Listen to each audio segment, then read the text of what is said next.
So, third example. So, try natin yung number 7. Kasi parang walang diretso. Doon sa mga given dito, walang pang arc second ata na given. So, actually, kung titignan nyo yung mga given dito, nandyan din yung proving nung mga inverse trigo na formula. So, yung mga to, for example, ito arc sine. Kapag ito lang yung formula natin, di ba, for arc sine.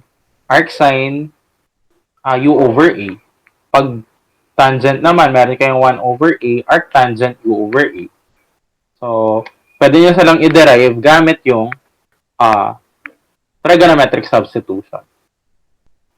So, ito, try natin yung number 7. So, para makapag-try tayo ng arc second. So, kasi nauna yung 4x squared, then minus yung constant. So, try natin. So, ang given is integration ng square root of 4x squared minus 81 over x dx. So, ano yung isa-substitute natin kung ganyan yan? Square root of 4x squared minus 81. So, sabi ko nga, expected na second yung gagamitin. So, ano yung isa-substitute natin? 2x. 2x is equal to 9. 9 second theta. So, eto na yun yung gagamitin natin. So, divide na natin both sides by by 2. So, meron tayong x is equal to 9 over 2 second theta. Then, kunin na natin yung dx. So, meron tayong dx, derivative lang nito, 9 over 2 second theta multiplied by tangent theta d theta. So, ayan, substitute na natin sila. Matitira na lang dito is square root of yung 4x squared, magiging na siyang squared lang natin both sides to. So, magiging tong 4x squared is equal to 81 second squared. So, magiging tong 81 second squared theta minus 81. All over yung x natin, equivalent na siya sa 9 over 2 second theta. And then, yung dx natin, equivalent naman sa 9 over 2 second theta tangent theta d theta. So, simplify na natin. Meron kayo 9 over 2 over 9 over 2. So, pwede na natin cancel yan. Pwede na natin ding i-cancel to. Meron kang second over second. So, yung sa numerator, ayusin na lang natin. Matitira na lang is, pwede natin factor out to, yung 81. Matitira sa loob is second squared theta minus 1. So, multiplied by, yung natira na lang natin dito is tangent theta. So, pero saan ba equal yung second squared minus 1? Tangent squared. Sa tangent squared. So, bali magiging tong 81 tangent squared theta multiplied by tangent theta.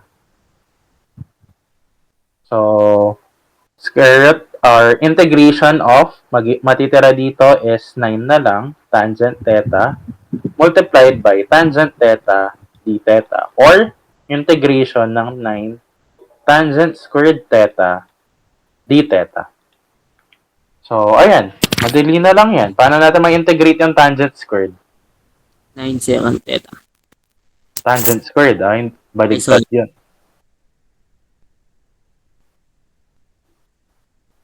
Na yung tangent squared. Bali, considered na din yan as transformation. Or, actually, isa lang yung gagawin dyan. Pwede na siya ma-integrate ng diretso.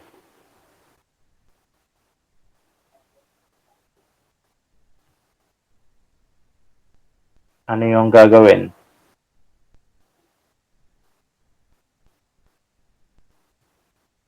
Tangent squared. Ano yung pwede natin gawin dyan?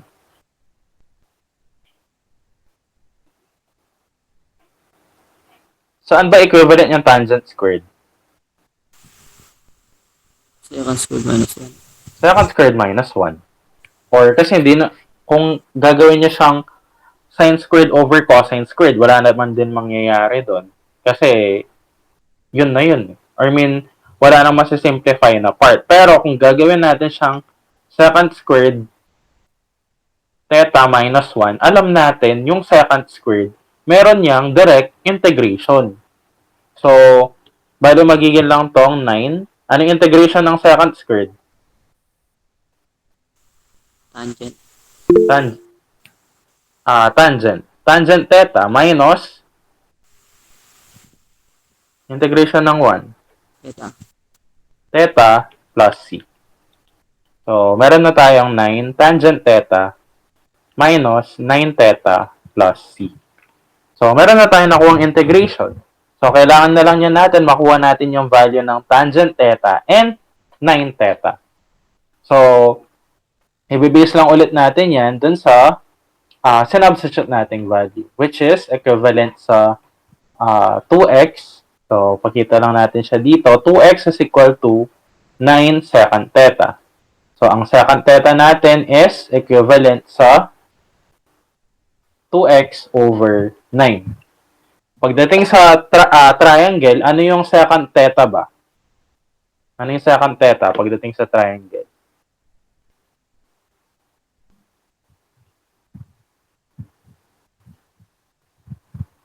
Kung ito yung theta natin, ano ba yung secant theta? Over adjacent. Hypotenuse over adjacent. Kasi nga, reciprocal lang naman siya ng cosine. Ang cosine natin, adjacent over hypotenuse, di, baligtad nyo lang, hypotenuse over adjacent. So, ibig sabihin, ang hypotenuse natin is 2x, ang adjacent side naman natin is 9. So, for example, kapag pala naka-encounter kayo, secant theta is equal to 2x lang. So, kapag ganun yung nakuha nyong value, secant theta is equal to 2x, ibig sabihin, ano yung adjacent value mo? 1. 1 lang nun. So, kapag wala siyang denominator, basta consider nyo lang yung pwede mo kasi siyang isulat in fraction form. Secant theta, for example lang to, 2x. Diba alam natin, 2x, equal lang naman yan sa 2x over 1. So, ibig sabihin, ang hypotenuse mo is 2x, ang adjacent side mo is 1. So, ayun. So, kompletuhin lang natin yung mga parts. Ano niyo yung value natin sa opposite side? Square root of? Square root of 4x squared minus 81. Minus 81. So, which is yung given lang naman, nasa given lang naman kanina yan. So, ayan. Balik na natin yung value. So, unahin na natin yung tangent theta. Ano yung value ng tangent theta niyan? Base sa triangle. Ano yung value ng tangent theta? Square root Over over 9. over 9.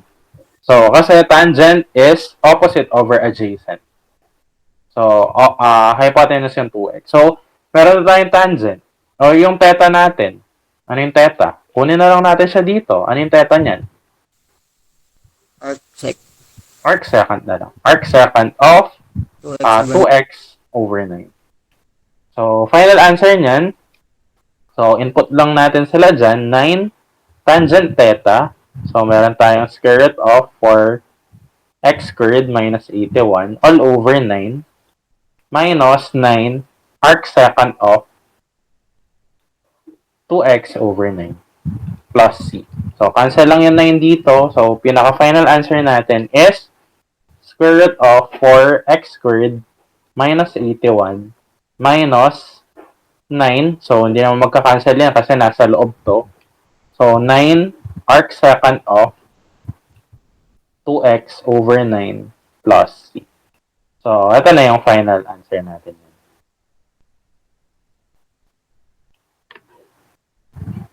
So,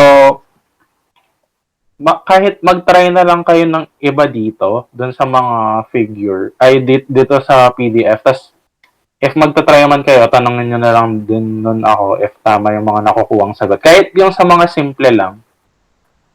For example, yung number 1 and yung pangatlong example, tsaka yung una, simple lang sila. Pero yung pangalawa kasi medyo mahaba yung kanina. So, di naman ako magbibigay ng ganito, lalo na mahaba. Actually, hindi man, parang sakto lang, kaso lang, prone to error lang talaga.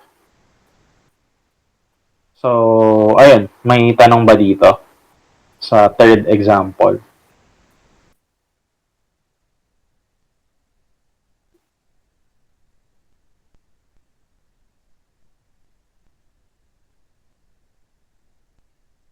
So, ayan, mukhang wala na. Kung walang, yung gawin nyo na lang yan, again, sabi ko nga, practice na lang. So, try nyo na lang yung ibang given dito. So, eto, yun nga yung nasabi ko kanina, na-derive lang din yung mga formulas for ano dyan. Yung second, ay yung arcsine, arctangent, arcsecond. So, ayan. So, ito, tignan nyo. Itong na letter E, meron siyang 1 plus x raised to 3 over 2. So, ibig sabihin hindi naman necessarily mean na dapat parang yung ginawa niya niyan kung titignan nyo. Yung nilet niyang value, square root of x is equal to tangent theta. Kasi, kung titignan nyo yung format niya, square root of x is equal to tangent theta. So, pero kailangan mo yung x saka dx. So, squared mo pa both sides. So, parang combination siya nung pati yung algebra sub. So, actually, mas madali itong algebra sub. Itong problem na to. So, madaling kunin using algebra sub. So, ayun. Practice na lang. And alam ko kasi madami naman din sa internet ng examples pa. So,